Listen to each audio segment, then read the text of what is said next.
Assalamualaikum warahmatullahi wabarakatuh. Alhamdulillah wassalatu wassalamu ala Rasulillah wa ba'd. Terlebih dahulu dalam kesempatan ini saya ingin mengucapkan tahniah kepada seluruh umat Islam, khususnya rakyat di negeri Perlis ini yang akan menyambut dalam beberapa hari lagi Aidil Adha. Dan apabila datangnya Aidil Adha, biasanya ramai umat Islam akan melakukan korban. Ibadat korban ialah merupakan ibadah yang ada di dalam ajaran agama Islam ini yang menjadi sunnah yang ditunjukkan oleh Nabi SAW. Ia bukan saja semata-mata ibadah, tetapi ia juga menghubungkan kita kepada sejarah, khususnya kepada Nabi Ibrahim AS. Kerana agama yang kita anuti ini iaitu Islam mempunyai hubungan yang sangat rapat dengan millati Ibrahim Hanifah, agama Ibrahim yang hanif. Dan Nabi kita Muhammad sallallahu alaihi wasallam merupakan insan yang paling rapat dalam mengikuti langkah-langkah Nabi Allah Ibrahim alaihi salam. Dan apabila kita melakukan korban, kita sebenarnya mengingatkan diri kita betapa kita ini berada di atas jalan para anbiya alaihi wassalatu wassalam. Bukan sahaja bermula daripada Nabi kita Muhammad sallallahu alaihi wasallam, tetapi telah bermula sejak puluhan nabi, ratusan nabi sebelum daripada itu. Termasuklah yang paling utama Nabi Allah Ibrahim alaihissalam. Oleh kerana korban itu satu ibadah, maka ibadah itu ada peraturannya, ada pantang larangnya. Maka suka diingatkan satu perkara yang kadang-kadang kita terlepas pandang ataupun kadang-kala kita tidak dimaklumkan, iaitu kita kadang-kala tanpa sedar kita menjual daging korban. Yang mana kita lakukan ibadat korban, kita ambil bahagian daripada daging itu, kita jual kepada pihak yang lain. Kerana menjual daging korban itu dilarang dengan sepakat para ulama di dalam semua mazhab. Cumanya mungkin kita akan berkata, mana pernah ada orang jual daging korban, dia ambil jual sekilo, 2 kilo jual. Tak ada siapa yang lakukan hal seperti itu.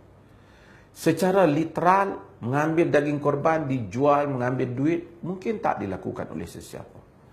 Tetapi kadang-kadang kita menjual daging itu melalui dengan pembelian tenaga.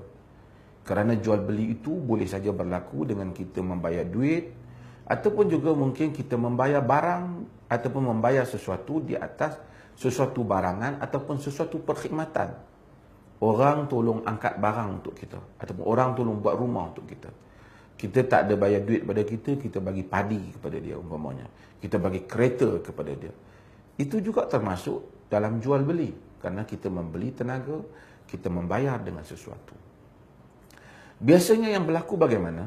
Yang berlaku ialah apabila tukang sembelih, penyembelih ataupun tukang lapah menyembelih lembu korban ataupun binatang korban ataupun melapah binatang korban, maka kita sebagai empunya haiwan korban itu, kita akan mengambil bahagian daripada korban, kita akan kata yang ini bahagian tukang sembelih, ini bahagian tukang lapah. Seolah-olah bahagian-bahagian tertentu ialah ganjaran untuk tugas yang telah mereka lakukan. Hal itu sebenarnya sama dengan menjual daging korban dan membeli tenaga mereka dengan menjual daging korban, iaitu ataupun kita membayar tenaga mereka dengan daging korban, dan itu merosakkan korban.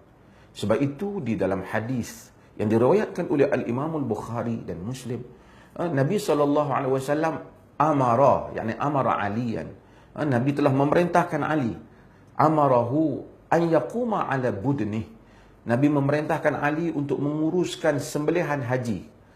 Kata Al-Imam San'ani, hukum haji dan hukum sembelihan korban itu sama, dan demikian juga kata seluruh para ulama.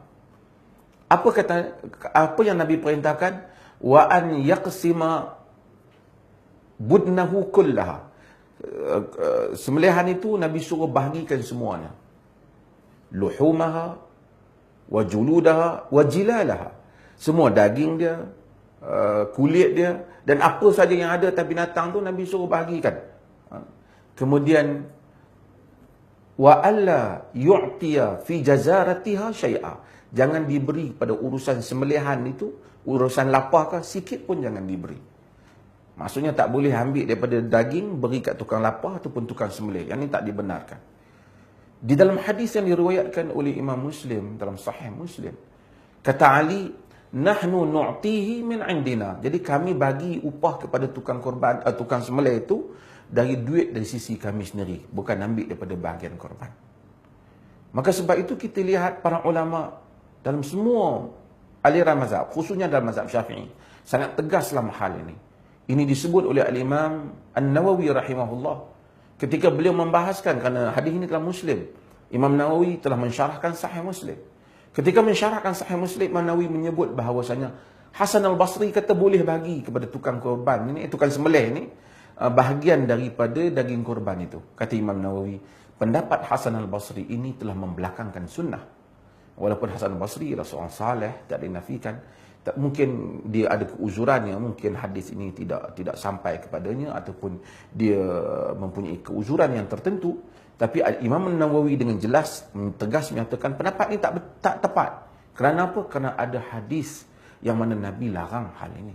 Kalau kita terima pendapat ini, maka kita membelakangkan sunnah Nabi SAW.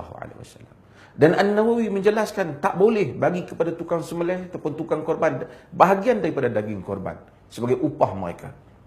An-Nawawi mengulangi pendapat ini, ketegasan ini, menyebut hal yang sama di dalam Al-Majmu' Syarh Muhadzab. Benda yang sama disebut.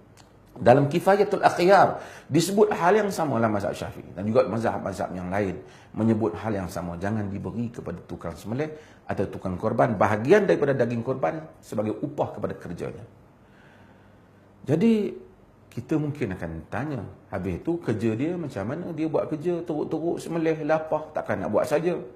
Maka caranya seperti mana yang disebut oleh Sayyidina Ali, kita ambil duit kita yang lain, maka kita bagi kepadanya. Maka kalau katalah korban secara kelompok itu, harga sekelompoknya 350 satu kelompok. Maka kita letaklah 360, RM10 itu nak dibayar upah kepada tukang sembelih ataupun tukang lapah itu. Supaya jangan diambil daripada bahagian korban. So yang mengurus tu lebihkan RM10, ambil seorang RM10, 7 orang boleh dapat RM70, berikan kepada orang yang nak menyembelih ataupun orang yang nak melapah tu, supaya dia tak mengambil daripada bahagian korban itu sebagai upah daripadanya. Mungkin kita akan tanya, habis tu dia tengok saja je ke lepas daging korban? Penyembelih dan pelapah boleh juga mengambil daging korban ini, tetapi bukan di atas dasar upah, tapi di atas dasar seperti orang lain. Umpamanya kalaulah semua yang hadir tu dapat seorang setengah kilo umpamanya, dia juga dapat setengah kilo seperti orang lain. Ataupun katakanlah yang penyembelih tu seorang yang miskin, kita dah putuskan nak bagi pada orang miskin seorang 3 kilo, kita beri pada dia 3 kilo bukan kerana dia sembelih, tapi kerana dia merupakan seorang fakir miskin. Kalau itu yang dilakukan, maka itu adalah dibenarkan oleh syarak, kerana kita tidak memberi kepadanya sebagai upah dia, tetapi kita memberi kerana dia mendapat seperti mana orang-orang lain mendapat bahagiannya. Jika kita melanggar hal ini, maka kita telah menjual bahagian daripada korban, maka dengan itu akan merosakkan ibadat korban kita sebagai orang yang melakukan korban. Mudah-mudahan Allah Subhanahu Wa Taala merahmati kita semua dan membimbing amalan kita supaya kita ikhlas dan melakukannya seperti yang dititah perintahkan oleh Nabi sallallahu alaihi wasallam. Sekian, wassalamualaikum warahmatullahi wabarakatuh.